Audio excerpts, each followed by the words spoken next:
This is Rob Tebbutt for Boxing Social. I'm delighted to be joined this morning by heavyweight contender Izu Ugonoh. Did I say it right? Yeah, that's pretty good. Izu Ugonoh. Okay, great. Well, now we've got that out of the way. How are you, Izu? Nice to meet you. First time I've interviewed you. Yeah, nice to see you. Nice seeing you. I'm good. I'm great.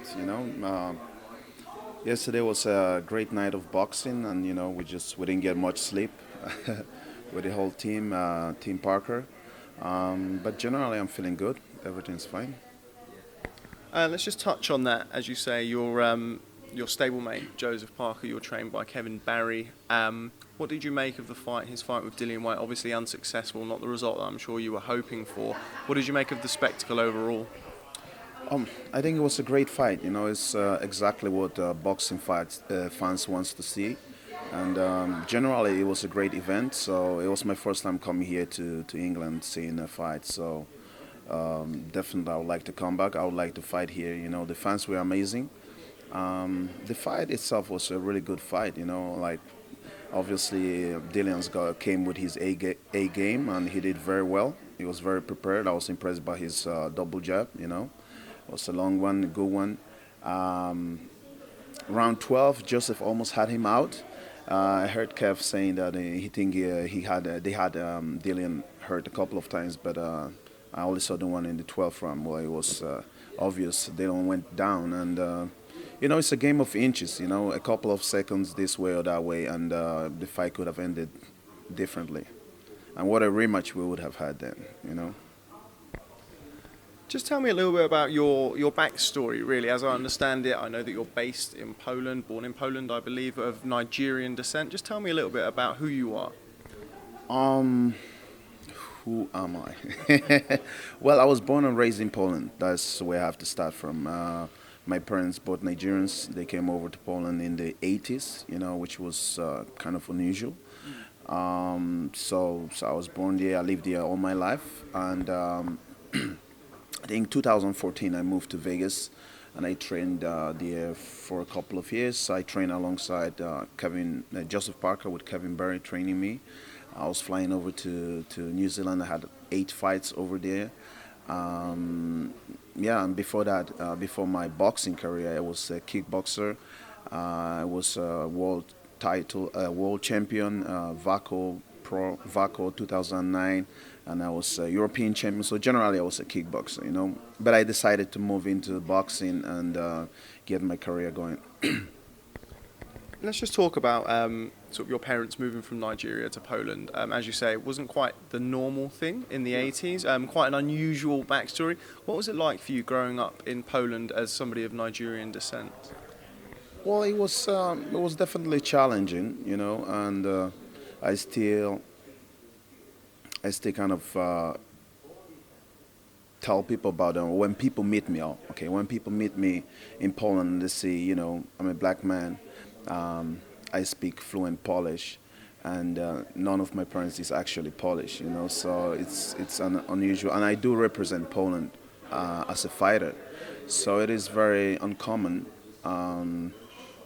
for people. But when they hear my story, what I went through, and how I made things happen, I feel like I got a great support in Poland. Right now, life is really good for me. I'm enjoying it. I'm enjoying Poland. I'm very happy with the things I was able to do as an athlete. I still have goals now as a boxer. I want to come back. I want to have another fight. I would love to have another 2 fights this year. Let's see what happens. I think I've met some good people, the right people, and I know fans want to see me back fighting again. So hopefully we can make that happen soon. I have some Nigerian friends. Combat sports isn't always sort of like the norm, certainly for somebody of that type of background. What was it like for you growing up and wanting to get involved in kickboxing? What were your parents like initially? Did they encourage you towards it, or was it something else? Well, obviously, I mean, I had to fight a lot. What can I tell you? I had to fight a lot on the streets and just, to get to my school. So I lived on one side of the city in Gdańsk. And then I had to go to the other side of the city where my school was, and from right when I was 9 years old, I was taking that trip every day. And you know, on different occasions I'll have to fight, and it was something I was always preparing myself to. I would be thinking, okay, what do I do if they come from here? What do I do when two come? You know, and that was kind of my thinking process through through my years of growing up in Poland. You know, it's with time I realized that actually that's not the normal way of of thinking. But that kind of was made me feel like I always wanted to. I was always thinking about fighting. That's it. I was always thinking about fighting, and once I actually started fighting, it was like I've been doing it all the time. You know, so I think after 2 months of training, when I went into kickboxing, after 2 months of training, I had my first fight. So in a way, I've been preparing my whole life for that.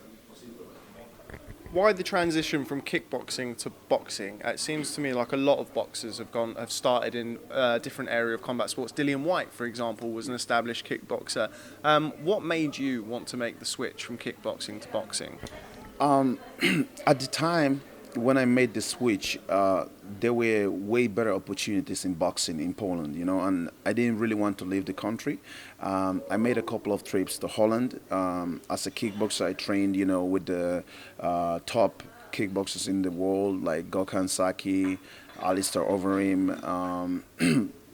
a couple of other big names. I trained with, what's his name now? The great. Okay, let's forget about that. I can't remember his name now.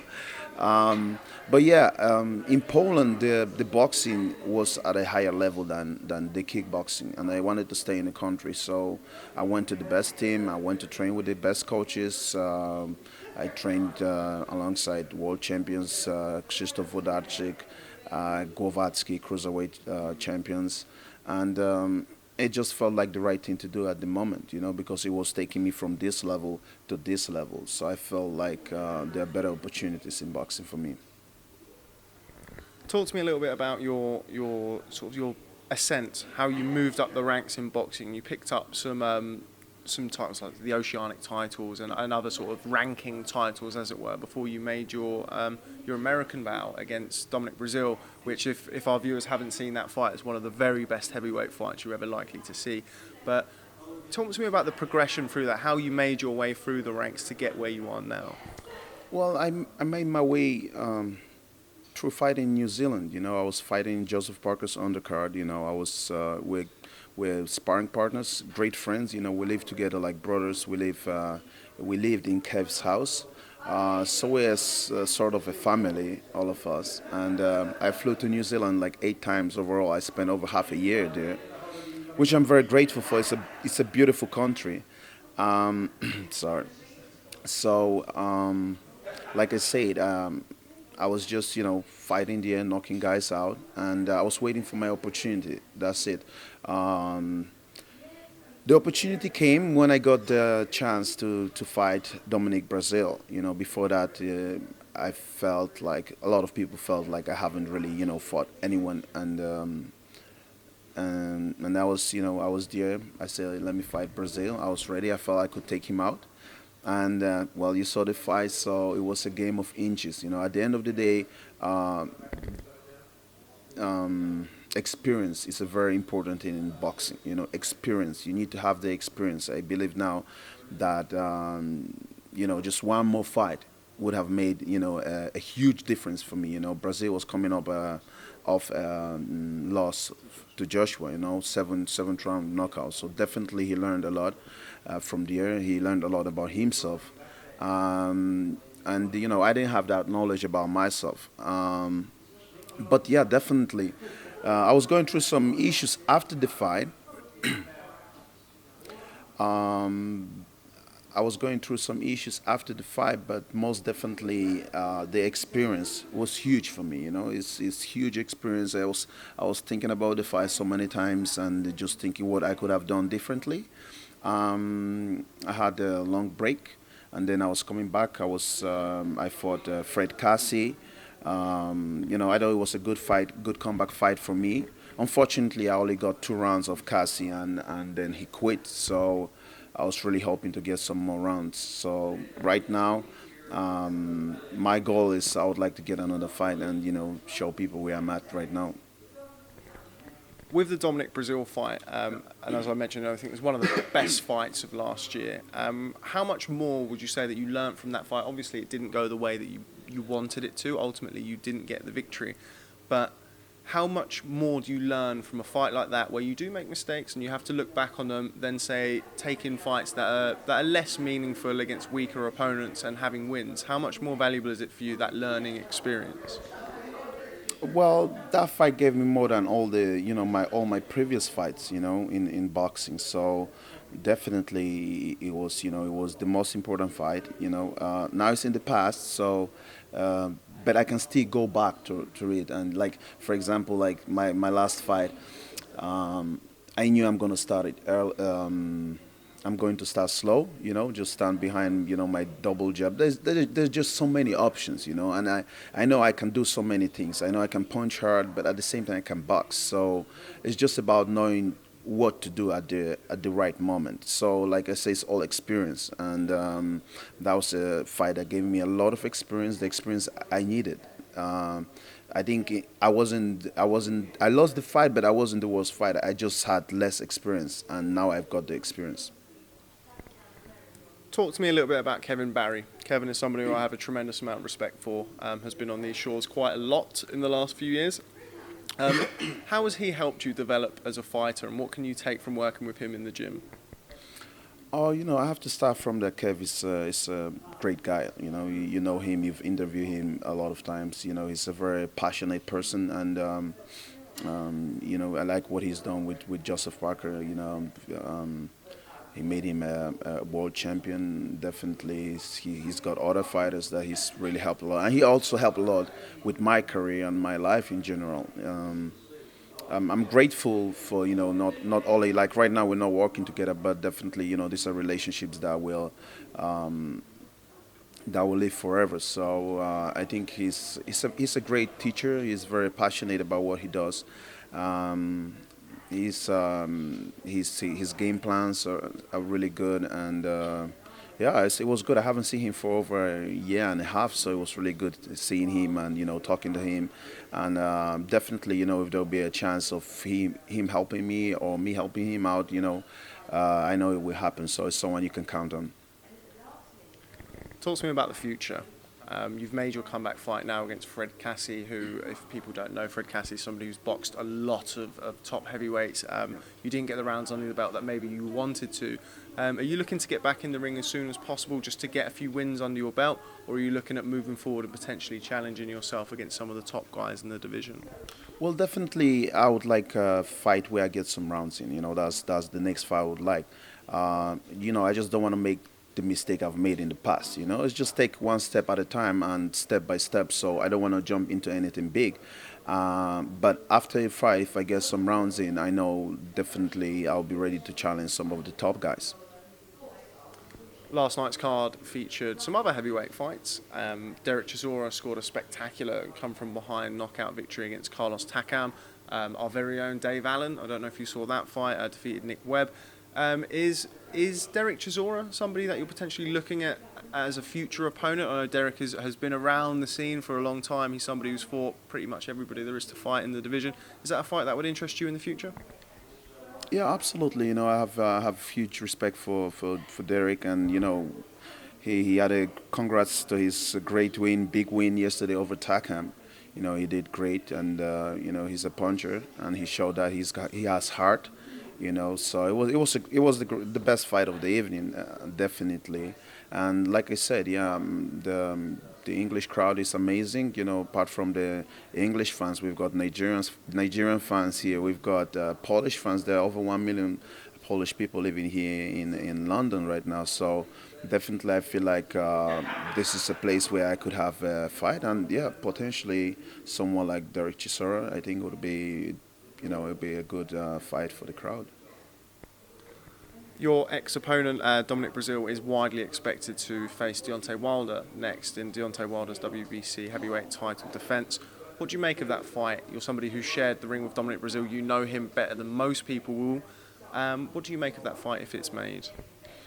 I think that fight will be an interesting fight because definitely the guys don't like each other. Uh, so that's always something that brings some extra emotions. But I think Wilder's definitely going to be the faster fighter. But Dominic Breazeale has got a huge heart, for fighting. You can knock him down, but he will get up. You can knock him down, but he will get up. I think with the punches I threw at him in our fight, I think I would have knocked out pretty much any heavyweight in the world. But Brazil, he survived it and he came back and he knocked me out. So that's it. So that shows the kind of fighter that he is. And he, after the loss he had to Joshua, he won two fights, and that's definitely not an easy fight for Wilder. So yeah, I would love to see the fight. If for whatever reason that fight doesn't happen, is a rematch with Dominic Breazeale something that you'd like to have in the future, potentially right the wrongs that you made in your fight with him last year? Yeah, I would love that. Yeah, I would love that. Like the truth about me is like with all the fights I've had, there's only one fighter I didn't at least knock down. Even the fights that I didn't win, I didn't win by knockout. Like I've pretty much laid down everyone. So it's all about. I know how to do that now, but now I will also be smarter to know how to finish. It's all about how you finish at the end of the day. I would love a rematch. Another fighter, another heavyweight of Nigerian descent is Anthony Joshua, who is, of course, an ex-opponent of Joseph Parker, unified heavyweight champion. What's it like for you as somebody of Nigerian background to see another fighter of Nigerian background doing such things in the heavyweight division? Well, it makes me happy, It makes me happy. The truth is that, a lot of people don't know it, but every fifth African is Nigerian. Nigeria is a huge country with a huge population. So I'm really happy to see fighters of Nigerian descent, doing well, and as well as Anthony Joshua is doing here in the UK. What he's accomplished, what he's achieved, is huge, and his career is not over yet. There's still a lot of great fights to come. Okay, well, Izu, this has been a pleasure sitting down and speaking with you. For those of our viewers who aren't as familiar with Izu's career, check out some of his fights. He's one of the most exciting heavyweight contenders out there. With that in mind, Izu, tell fans of Boxing Social and boxing fans around the world what to expect from Izu Ugonoh when you return to action. Well, you have to expect that there will be knockouts, Yeah, so expect to see me soon. I believe I belong in the mix, and you'll see me right there very soon. Okay, well, Izu Ugonoh, thanks very much for speaking to Boxing Social. It's been a pleasure sitting down and meeting with you. Hope to see you back in action soon, potentially in Britain. Yeah. Thanks a lot.